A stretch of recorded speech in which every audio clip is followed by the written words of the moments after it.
Hey guys, so I'm going to show you how to use the Dremel tool for a variety of different things. So one of the things is it actually can cut off metal. This is a cut-off tool. One other thing I want you guys to see is I actually have my safety glasses on. I have my hair tied up. I don't have any hoodie straps or anything loose. Part of the reason I don't want that right now is I want to make sure that I don't get anything caught in the Dremel tool because I could injure myself that way.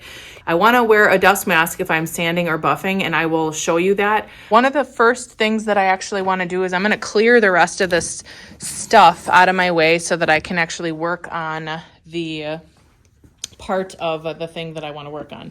So I just want to work on this little piece. It's a pendant here, and I'm going to show you how to cut that off. I just want to get most of these Dremels out of the way so that I have enough space to work. I'm actually going to plug in my Dremel tool. Remember, the outlet actually that's here is above the table, and so we'll actually be using those.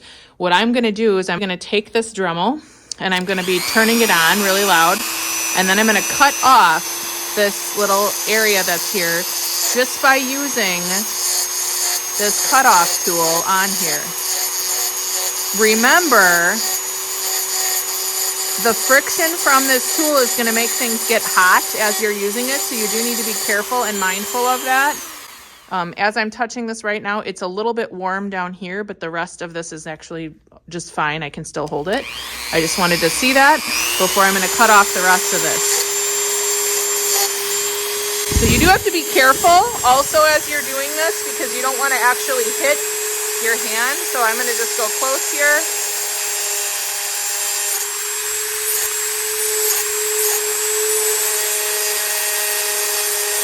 And I'm going to cut this off. If this actually scares you, you can totally take a saw frame and a blade and cut these off. That would be fine too. Some of you are going to find that the Dremel, you think that it's easier.